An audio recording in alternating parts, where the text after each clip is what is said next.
कहानी की शुरुआत जंगल के बीचों बीच एक ऐसी रहस्यमयी जगह से हुई जहां पर पहुंचना ही खतरे से खाली नहीं था। लेकिन फ्रैंक और लिली किसी तरह अपनी जान की परवाह किए बिना इस जगह तक पहुंच गए, क्योंकि यहीं पर वो अनमोल खजाना छुपा हुआ था जिसे अगर कोई प्राप्त कर ले तो वो इस दुनिया का सबसे ताकतवर इंसान बन सकता है। पानी में डुबकी लगाकर फ्रैंक उस खजाने तक पहुंचने का दरवाजा ढूंढ लेता है, लेकिन तंग रास्ता होने की वजह से वो अंदर नहीं घुस पाता। इसलिए मदद के तौर पर वो लिली को अंदर जाने के लिए कहता है। हालांकि लिली को तैरना नहीं आता था, लेकिन कोई और रास्ता न होने की वजह से लिली को पानी में कूदना ही पड़ता है। अपनी पूरी ताकत लगाकर लिली किसी तरह उस दरवाजे को खोलने में कामयाब रहती है। दरवाजे के खुलते ही नदी का सारा पानी नीचे जाने लगता है और एक रहस्यमयी शहर जो कि कुछ समय पहले पानी के नीचे था अब जमीन पर दिखाई देने लगा। लेकिन अगले ही पल उनका सामना जर्मनी के प्रिंस जोआकिम से हो गया। प्रिंस भी उस खजाने को हासिल करना चाहता था, इसीलिए उसने छिपकर इनकी बोट का पीछा किया,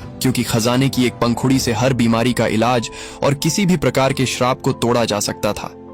दरअसल आज से कई सौ साल पहले 1556 में डॉन अग्विरे नाम के एक शासक ने इस खजाने को ढूंढने की हर संभव कोशिश की, पर जब उसे पता चला कि खजाने तक पहुंचने का रास्ता एक नायाब पत्थर के अंदर छुपा है जो कि एक कबीले के सरदार के पास था, तब डॉन ने उसे मारकर पत्थर को छीनने की कोशिश की। लेकिन जंगल चुप नहीं बैठा और उसने डॉन के साथ साथ उसके साथियों को भी अपनी चपेट में ले लिया। कहा जाता है कि डॉन और उसके साथी आज तक उस जंगल में भटक रहे हैं। वही अब कहानी 400 साल आगे आती है, जहां हर कोई इस दास्तान को बस एक मनगढ़ंत कहानी मान रहा था। वही लिली को पूरा भरोसा था कि ये कोई मनगढ़ंत दास्तान नहीं बल्कि एक सच्ची घटना पर आधारित है। इसलिए लिली लंदन की सभा में घुसकर प्रिंस की नाक के नीचे से उस कीमती पत्थर को चुराकर भाग जाती है। प्रिंस बहुत गुस्सा होता है, लेकिन अब लिली उसकी पहुंच से बहुत दूर निकल चुकी थी। लिली बिना देर करे अगले दिन ही अमेज़न के जंगल में उस खजाने को ढूंढने के लिए निकल पड़ती है और यहीं पर लिली एक बोट की तलाश में फ्रैंक से मिलती है। फ्रैंक जब लिली के गले में उस रहस्यमयी पत्थर को देखता है तब फ्रैंक उसके साथ चलने के लिए राजी हो जाता है। यहाँ हमें पता चलता है कि फ्रैंक भी उस पत्थर के बारे में कुछ न कुछ तो जानता है। बिना एक पल गवाए ये लोग जल्दी से अपनी बोट में बैठते हैं और उस रहस्यमयी खजाने को ढूंढने के लिए निकल पड़ते हैं। लेकिन इनके निकलने से पहले ही यहाँ पर प्रिंस अपनी सबमरीन लेकर बिल्कुल इनकी बोट के सामने आ जाता है और लगातार बोट पर फायरिंग करनी शुरू कर देता है, जिससे बोट का इंजन कुछ समय के लिए बंद हो जाता है। फ्रैंक मैकग्रेगर को बोट संभालने के लिए कहकर खुद नीचे उतर जाता है और एक रस्सी की मदद से बोट को तेजी से घुमाकर दूसरी तरफ कर देता है, अपनी सीमा से दूर जाते देख। प्रिंस उन पर टारपीडो छोड़ देता है। फ्रैंक समझ जाता है कि बोट टारपीडो से तेज नहीं भाग सकती, इसलिए वो बोट को एक घर के ऊपर चढ़ा देता है, जिससे टारपीडो नीचे से होकर सामने जा टकराता है। फ्रैंक और उसके साथी सही सलामत यहाँ से निकल जाते हैं, जबकि प्रिंस की सबमरीन बुरी तरह किनारे से टकरा जाती है।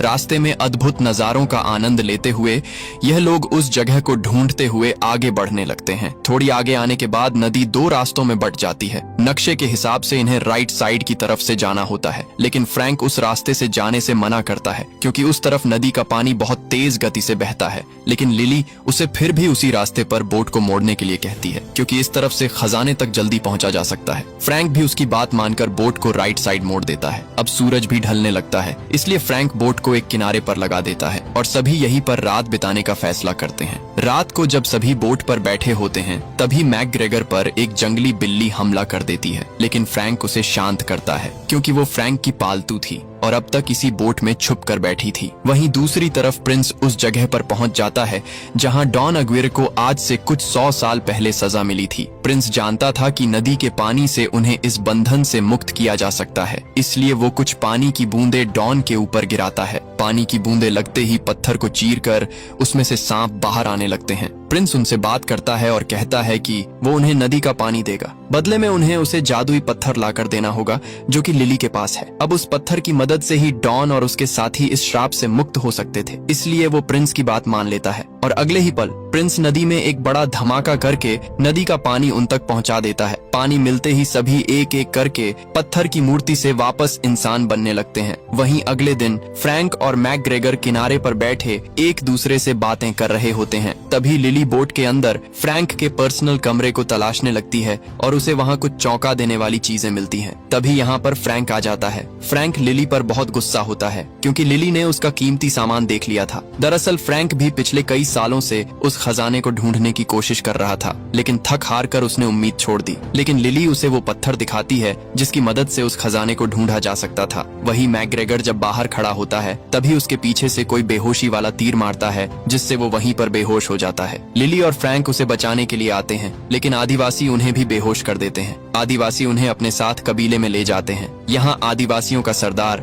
लिली से वो जादुई पत्थर मांगता है जिसके बदले में वो इन सब की जान बख्श देगा। फ्रैंक लिली को वो जादुई पत्थर सरदार को सौंपने के लिए कहता है, लेकिन लिली साफ साफ मना कर देती है और अगले ही पल लिली अपने हाथों की रस्सी काटकर आदिवासियों से लड़ने लगती है। और तभी सरदार लिली के सामने आता है और हंसते हुए अपना मास्क उतारकर फ्रैंक से कहता है कि बस अब ये नाटक और नहीं हो सकता। मतलब ये सभी कबीले वाले लोग फ्रैंक को पहले से ही जानते थे और इनको अगवा करने का प्लान भी फ्रैंक का ही था, क्योंकि वो लिली को डराकर उससे वो जादुई पत्थर हासिल करना चाहता था। लिली फ्रैंक की इस धोखाधड़ी पर बहुत गुस्सा हो जाती है और उसे एक जोरदार थप्पड़ मारती है। इसके बाद लिली कबीले की सरदार को वो पत्थर दिखाकर खजाने का रास्ता पूछती है। सरदार कुछ अजीब से मंत्र पढ़ती है और लिली को रास्ता पता चल जाता है जहाँ पर वो खजाना मिलेगा। सरदार एक जरूरी बात बताती है कि खजाना सिर्फ तब तक ही रहेगा जब तक चांद की रोशनी उस पर पड़ती रहेगी। अब खजाने का पता लगते ही लिली बिना एक पल गवाए निकलने की तैयारी करने लगती है, लेकिन वो फ्रैंक को अपने साथ नहीं लेकर जाना चाहती थी क्योंकि उसे अब फ्रैंक पर भरोसा नहीं रहा। अब तक डॉन और उसके साथी भी यहाँ पर पहुँच जाते हैं। फ्रैंक जल्दी से लिली को अभी निकलने के लिए कहता है और तभी इनके रास्ते में डॉन आ जाता है। अब यहाँ पर सभी लिली के पीछे पड़ जाते हैं क्योंकि उसके पास ही वो जादुई पत्थर था जिसे डॉन हासिल करना चाहता था। लेकिन फ्रैंक लिली को हर मुसीबत से बचाता हुआ बाहर निकलने की कोशिश करता है। तभी डॉन का एक साथी लिली को पकड़कर उससे वो पत्थर छीन लेता है और डॉन को पकड़ा देता है। डॉन पत्थर को लेकर यहाँ से निकलने ही लगता है कि तभी फ्रैंक उसके रास्ते में आ जाता है। फ्रैंक बार बार सांप के मुंह से पत्थर को छीनने की कोशिश करता है, लेकिन डॉन तलवार लेकर फ्रैंक के आर पार कर देता है।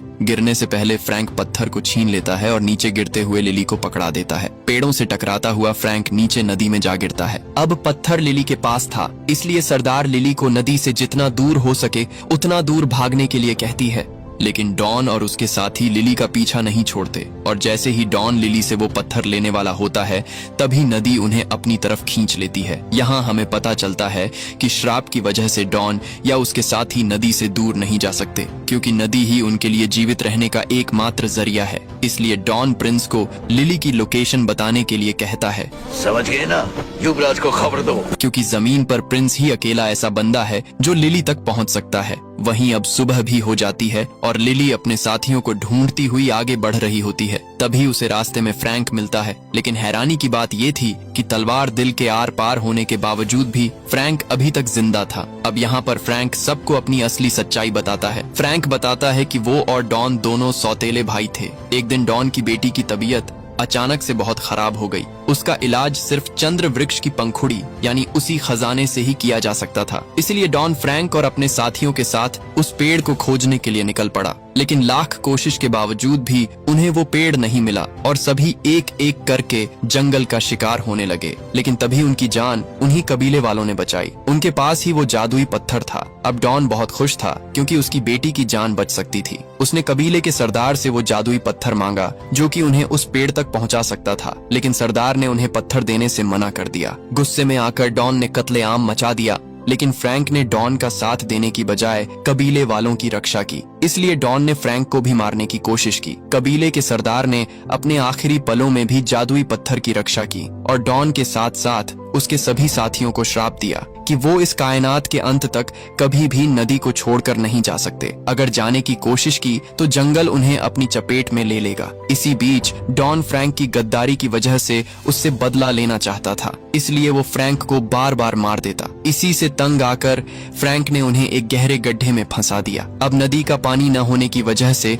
वो पत्थर की मूर्तियां बन गए और कई 100 साल बाद प्रिंस ने उन्हें नदी का पानी देकर वापस से आजाद कर दिया। अब फ्रैंक की सच्चाई सबके सामने आ जाती है। इसके बाद लिली फ्रैंक के शरीर से उस तलवार को बाहर निकालती है। अब मैकग्रेगर के पैर में गहरी चोट लगे होने की वजह से लिली उसे कबीले वालों के पास रुकने के लिए कहती है और खुद फ्रैंक के साथ उस खजाने को पाने के लिए निकल पड़ती है। वहीं प्रिंस को भी अब उनकी लोकेशन का पता चल जाता है, लेकिन प्रिंस के वहां तक पहुंचने से पहले ही लिली वहां से निकल चुकी थी। लेकिन प्रिंस लिली के भाई मैकग्रेगर को पकड़ लेता है और जबरदस्ती उससे लिली का पता उगलवा लेता है। वहीं दूसरी तरफ फ्रैंक और लिली दोनों उस रहस्यमयी जगह पर पहुंच जाते हैं जहां पर वो जादुई पेड़ मौजूद था। लिली बिना एक पल गवाए पानी में डुबकी लगाकर उस पेड़ तक पहुंचने का दरवाजा खोल देती है और अगले ही पल सारा पानी नीचे जाने लगता है और एक अद्भुत जगह पानी के ऊपर आ जाती है। इससे पहले कि ये दोनों अंदर जा पाए, यहाँ पर प्रिंस लिली के भाई मैकग्रेगर को लेकर पहुंच जाता है। वो सभी को बंदूक की नोक पर लेकर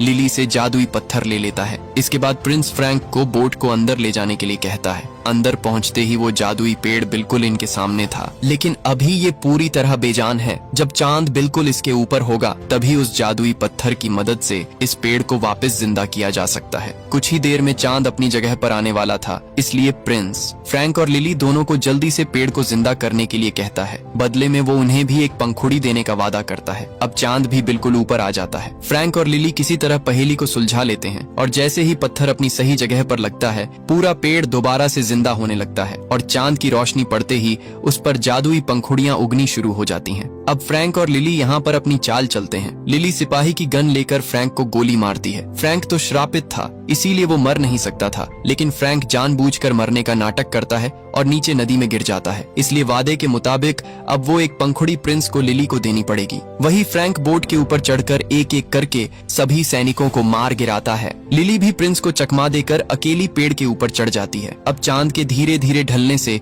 पेड़ की पंखुड़ियां गायब होने लगती हैं, लेकिन लिली किसी तरह एक पंखुड़ी को हासिल कर लेती है और अगले ही पल पेड़ की टहनी टूटने की वजह से लिली से वो पंखुड़ी छूट जाती है। लेकिन फ्रैंक अपनी जान की परवाह किए बिना पंखुड़ी को नीचे गिरने से बचा लेता है।